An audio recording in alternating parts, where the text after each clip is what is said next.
Tu pastor te ha predicado sobre diezmos, sobre guerra espiritual, sobre profecía, sobre el fin de los tiempos. Pero hay un libro completo en tu Biblia que describe pechos, deseo, aromas, sabores y pasión sexual entre un hombre y una mujer, y él nunca ha leído un solo versículo de ese libro desde el púlpito. Ni uno. Y no es porque no lo conozca, es porque si lo leyera en voz alta un domingo por la mañana, la mitad de tu congregación pensaría que está leyendo una novela erótica, y la otra mitad descubriría que la vergüenza que sientes cada vez que deseas a tu propio cónyuge nunca vino de Dios.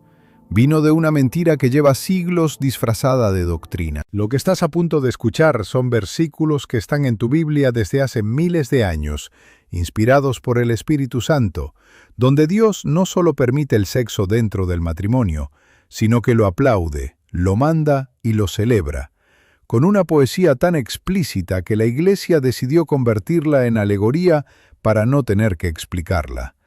Y el precio de ese silencio es devastador. Matrimonios fríos, culpa donde debería haber gozo, y una generación entera que aprendió sobre sexualidad desde la pornografía porque su pastor no tuvo el valor de abrir Cantar de los Cantares, capítulo 4. Hoy, eso se termina. Un estudio de Barna del año 2022 reveló algo que debería avergonzar a cada pastor en el mundo hispanohablante.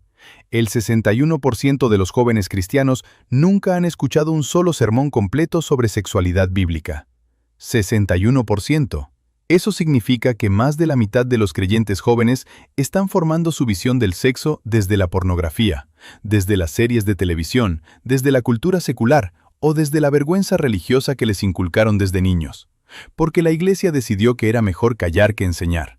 Y ese silencio está destruyendo matrimonios, está alimentando adicciones y está creando generaciones enteras de cristianos que creen que Dios tolera el sexo, pero no lo celebra. Hoy vas a descubrir lo que tu Biblia realmente dice sobre el sexo, no lo que tu tradición religiosa te contó, no lo que la cultura te vendió, lo que Dios mismo inspiró, escribió, y puso en medio de las Escrituras para que tú lo leyeras. Vas a escuchar versículos que probablemente nunca te han predicado. Vas a entender por qué el apóstol Pablo dijo que la falta de sexo dentro del matrimonio es una puerta abierta para Satanás. Vas a descubrir que el primer mandamiento que Dios le dio a la humanidad no fue «no peques», sino «sed fecundos y multiplicaos». Y vas a comprender por qué Dios dedicó un libro entero de la Escritura a describir cuerpos, deseo, sabores y aromas entre un esposo y una esposa. Este video puede cambiar completamente la forma en que vives tu intimidad, tu matrimonio y tu fe. Pero antes de entrar en lo que la Biblia revela, necesitas entender algo fundamental. Necesitas entender por qué este tema es tan peligroso para el sistema religioso. ¿Por qué los pastores prefieren predicar sobre diezmos, sobre profecías, sobre guerra espiritual, pero tiemblan cuando alguien les pide que hablen de sexualidad desde el púlpito? La razón te va a incomodar, y lo que viene después te va a cambiar.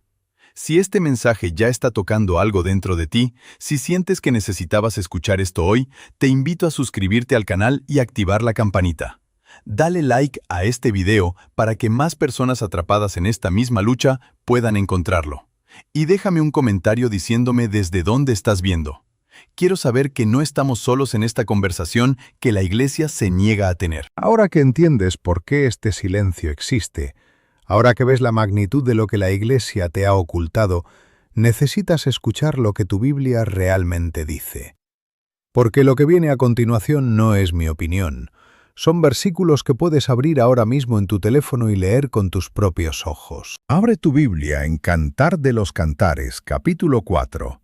Quiero que escuches lo que dice el versículo 1. El esposo mira a su esposa y le dice, «Qué hermosa eres, amada mía, qué hermosa eres. Tus ojos son como palomas detrás de tu velo». Y no se detiene ahí, sigue describiendo su cuerpo, su cabello, sus labios, su cuello, sus pechos. Versículo 5. Tus dos pechos son como dos crías gemelas de gacela que pasen entre lirios. Esto no es una metáfora sobre la Iglesia. Esto no es una alegoría sobre Cristo. Esto es un hombre describiendo el cuerpo de su mujer con deseo, con hambre, con admiración física. Y Dios lo inspiró. Dios lo puso ahí. Dios miró ese texto y dijo, Esto es escritura sagrada. Pero espera, porque el versículo 16 es el que destruye todo lo que te enseñaron. La esposa le dice al esposo: «Levántate, viento del norte, y ven, viento del sur. Soplad sobre mi huerto, que se esparzan sus aromas. Venga mi amado a su huerto y coma de sus frutos exquisitos». ¿Sabes lo que está diciendo? Lo está invitando, lo está deseando. Lo está llamando a su cuerpo con urgencia, con pasión, sin una gota de vergüenza. Y el Espíritu Santo inspiró cada palabra de esa invitación. ¿Me estás escuchando? Dios no tolera el sexo. Dios lo escribió en poesía. Lo vistió de aromas y sabores. Lo puso en el centro de su palabra para que tú entendieras que la intimidad entre esposos no es algo que Él permite a regañadientes, es algo que Él celebra. Y si crees que esto es fuerte, escucha lo que dice el apóstol Pablo en 1 Corintios, capítulo 7, versículo 5. Pablo, el mismo que escribió sobre santidad, sobre pureza, sobre vivir en el Espíritu, les dice a los matrimonios: «No os neguéis el uno al otro, a no ser por algún tiempo de mutuo acuerdo, para dedicaros a la oración. Y volved a juntaros, no sea que os tiente Satanás por vuestra falta de dominio propio». Lee eso otra vez. Pablo no está diciendo que el sexo frecuente en el matrimonio es un problema. Está diciendo que la falta de sexo es una puerta abierta para el enemigo. La abstinencia sexual dentro del matrimonio no es santidad, es vulnerabilidad espiritual. Pablo dice que cuando un esposo y una esposa dejan de tener intimidad, Satanás encuentra una entrada. Y nadie te predicó esto un domingo por la mañana. Ahora, retrocede al principio de todo. Génesis 1, versículo 28. El primer mandamiento que Dios le dio a la humanidad fue: «¿No pequéis?». No. ¿Fue «Orad sin cesar»? No. ¿Fue «Pagad vuestros diezmos»? No. El primer mandamiento de Dios al ser humano fue: «Sed fecundos y multiplicaos». Dios miró a Adán y Eva, desnudos, sin vergüenza, y les ordenó que se unieran sexualmente. Eso fue antes del pecado, antes de la caída, antes de la serpiente. El sexo no nació como consecuencia del pecado, nació como diseño original de Dios. Fue lo primero que mandó. Y fue lo primero que la Iglesia decidió callar. Lo que la mayoría de las personas no sabe es que durante siglos la vergüenza sexual dentro del cristianismo no vino de la Biblia. Vino de influencias filosóficas griegas, del gnosticismo, de la idea pagana de que el cuerpo es malo y el espíritu es bueno. Padres de la Iglesia como Agustín de Hipona, que antes de convertirse vivió una vida de desenfreno sexual, proyectaron su propia culpa sobre la doctrina cristiana. Y esa culpa se heredó de generación en generación hasta llegar a tu congregación. Tú no sientes vergüenza por el sexo porque Dios te la puso. Sientes vergüenza porque un sistema religioso contaminado por filosofía pagana te la implantó. Tal vez estás escuchando esto y piensas que no te afecta. Pero déjame preguntarte algo con honestidad. ¿Alguna vez sentiste culpa después de tener intimidad con tu esposo o tu esposa? ¿Alguna vez pensaste que disfrutar demasiado del sexo significaba que algo estaba mal en tu vida espiritual? ¿Alguna vez trataste la intimidad como algo separado de tu fe, como si Dios mirara hacia otro lado mientras estabas con tu cónyuge? Si la respuesta es sí, entonces la Iglesia te robó algo que Dios te regaló, y hoy estás empezando a recuperarlo. Respóndeme algo en los comentarios. Quiero saber lo que piensas.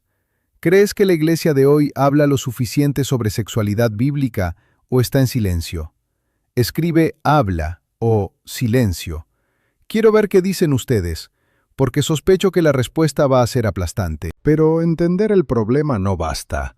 Saber que te mintieron no es suficiente si no sabes qué hacer con esa verdad.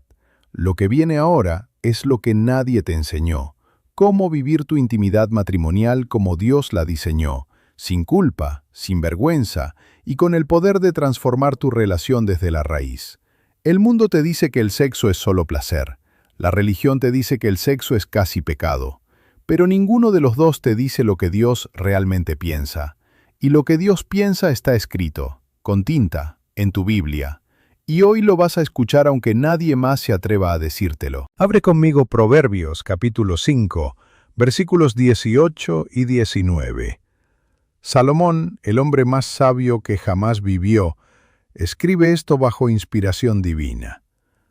Sea bendita tu fuente y alégrate con la mujer de tu juventud, sierva amada, gacela encantadora. Que sus pechos te satisfagan en todo tiempo, y en su amor recréate siempre. Lee eso otra vez. Dice, que sus pechos te satisfagan. Dice, recréate siempre en su amor. Esto no es un consejo matrimonial moderno, esto es escritura inspirada por Dios.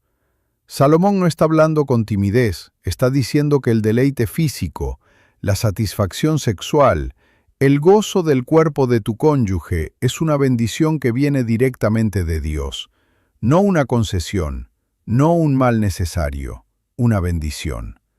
¿Cuántos sermones has escuchado sobre Proverbios 5?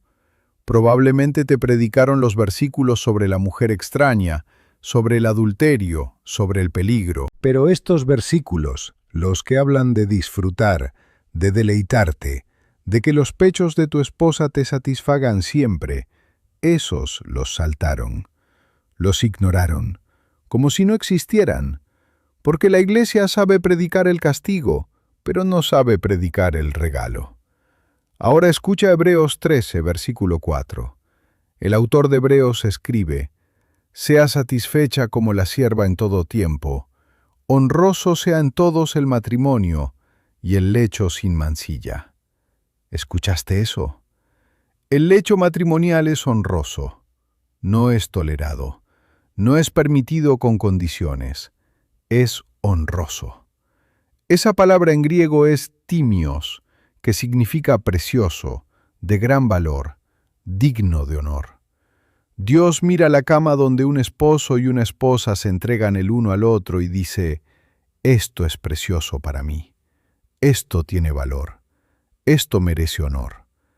¿Y tú has estado viviendo tu intimidad con vergüenza?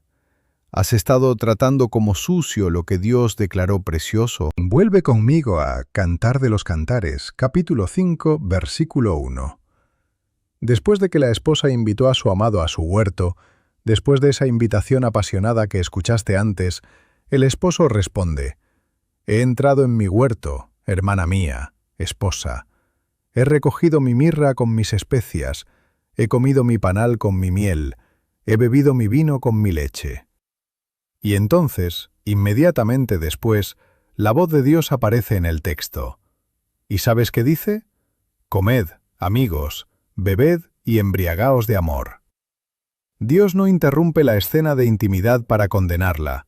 Dios interrumpe para aplaudirla, para decirles, sigan, disfruten, embriáguense el uno del otro. Esto no es interpretación mía.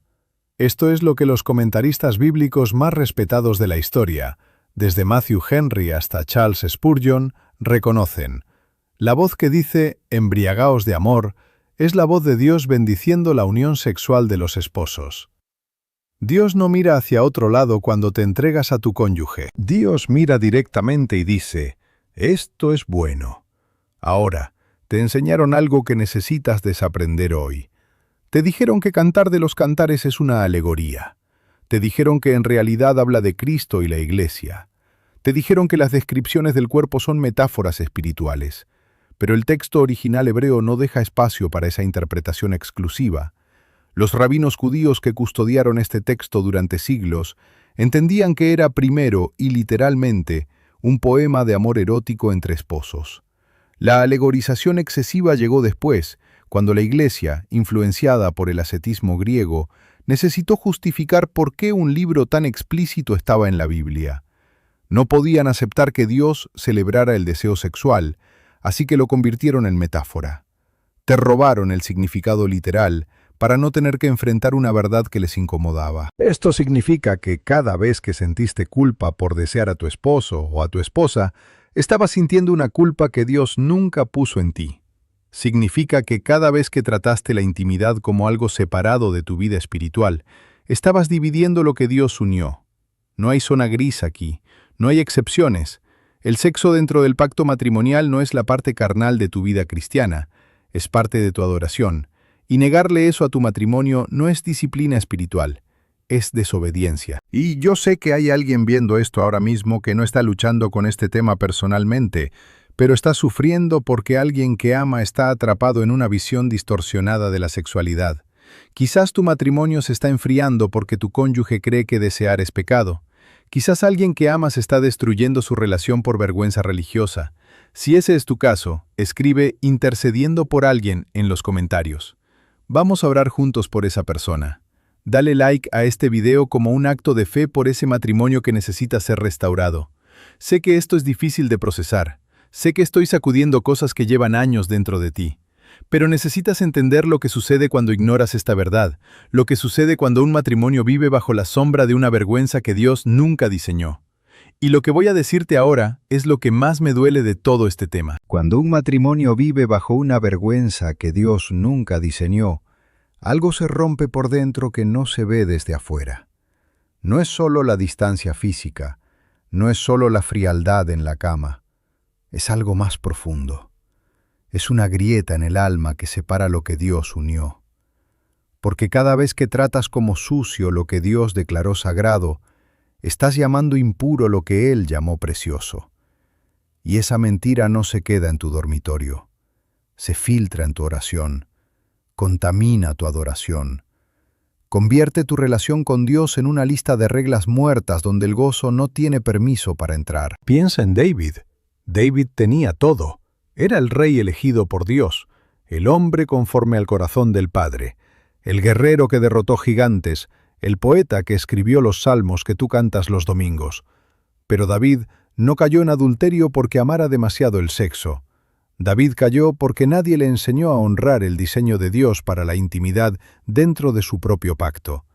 Tenía esposas, tenía un lecho bendecido, pero algo estaba roto en su comprensión del regalo. Y cuando vio a Betsabé desde aquel terrado, no buscaba placer, buscaba lo que su alma ya había perdido, conexión sin vergüenza. Y esa noche le costó un hijo, le costó la paz, le costó años de lágrimas que mojaron su cama mientras clamaba en el Salmo 6, «Estoy agotado de tanto gemir, todas las noches inundo mi lecho con llanto». El pecado de David no fue desear fuera del lugar donde Dios había puesto la bendición. Piensa en Sansón, el hombre más fuerte que jamás caminó sobre la tierra. Dios le dio poder sobrenatural, un llamado único, una unción que hacía temblar a ejércitos enteros. Pero Sansón nunca entendió que su fuerza no estaba separada de su pacto. Buscó intimidad en los brazos de Dalila porque confundió placer con propósito.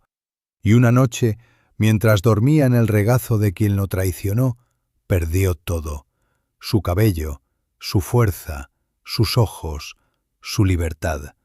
Terminó ciego, encadenado, moliendo grano como un animal en la cárcel de los filisteos. No porque Dios odiara su deseo, sino porque nadie le enseñó dónde ese deseo era seguro. Y no pienses que esto solo pasa en la Biblia. Hace unos años, un pastor en Latinoamérica que llevaba 17 años de ministerio confesó públicamente que su matrimonio estaba destruido. No por infidelidad, no por pornografía, por vergüenza. Su esposa le dijo llorando que en 17 años de casados nunca había sentido que él la deseara sin culpa, que cada vez que estaban juntos, él se comportaba como si estuviera cometiendo un error. Ella dijo: «Me casé con un hombre que predica sobre el amor de Dios, pero no puede amarme sin sentirse sucio». Ese pastor había predicado cientos de sermones, pero nunca había leído Cantar de los Cantares con su esposa. Nunca le había dicho que su cuerpo era un regalo de Dios. La vergüenza religiosa le robó la capacidad de disfrutar lo que Dios le había dado, y casi le costó su familia. Tal vez mientras escuchas esto, te reconoces en alguna de estas historias. Tal vez no eres David ni Sansón, pero cargas una vergüenza silenciosa que nadie conoce. Quizás hace años que tu matrimonio perdió la pasión y no sabes cómo recuperarla.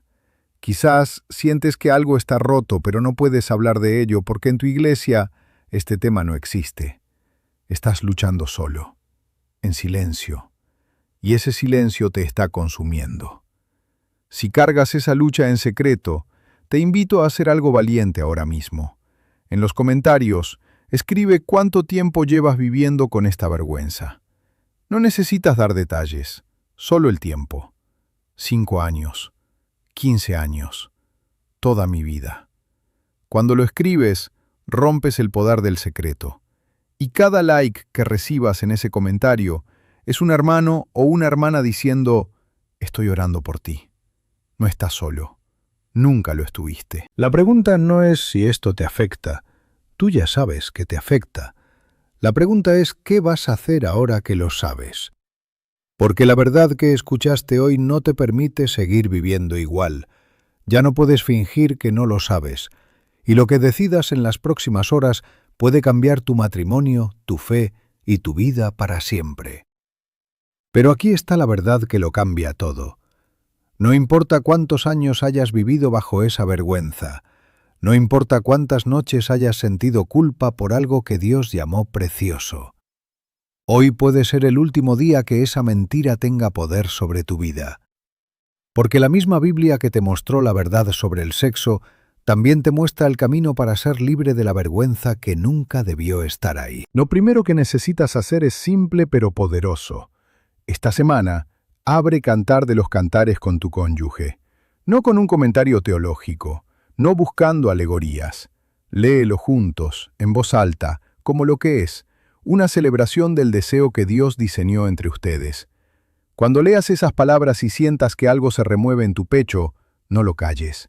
Dile a tu esposo o a tu esposa, esto es lo que Dios piensa de nosotros.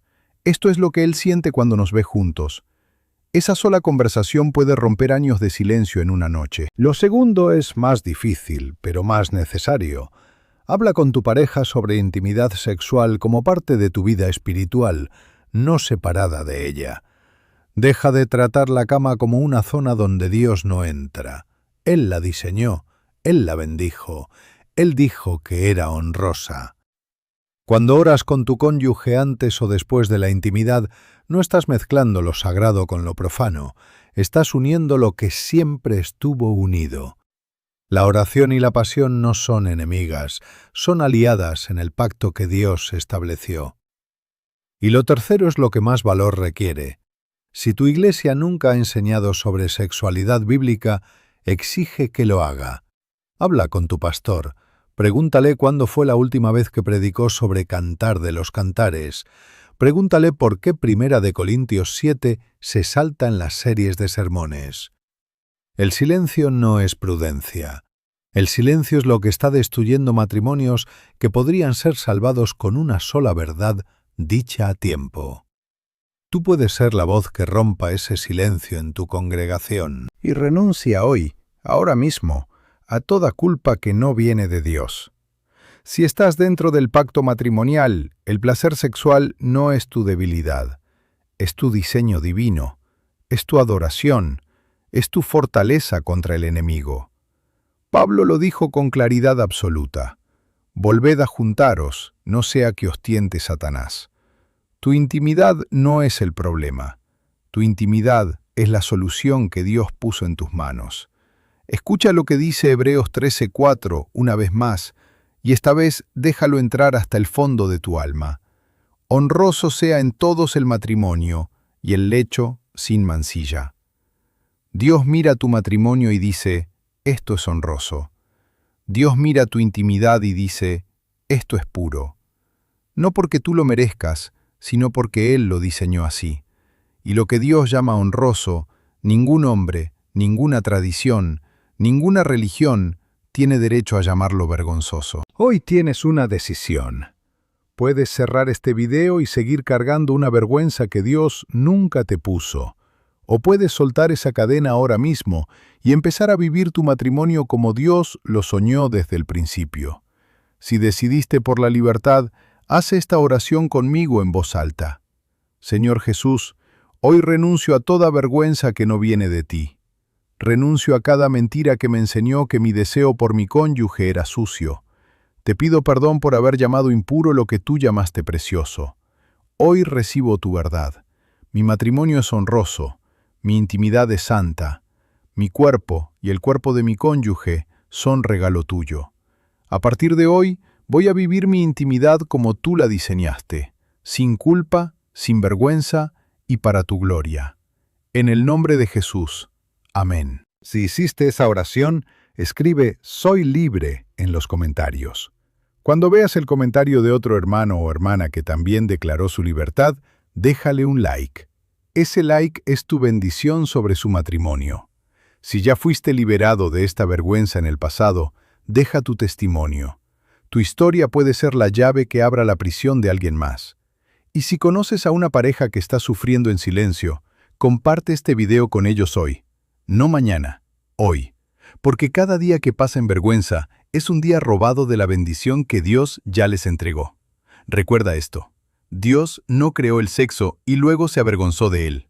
Lo creó, lo bendijo, lo mandó y escribió un libro entero para celebrarlo. Tu intimidad no es la parte de tu vida que Dios ignora. Es la parte que Él diseñó con más cuidado del que puedes imaginar. Vive en esa verdad. Dios te bendiga.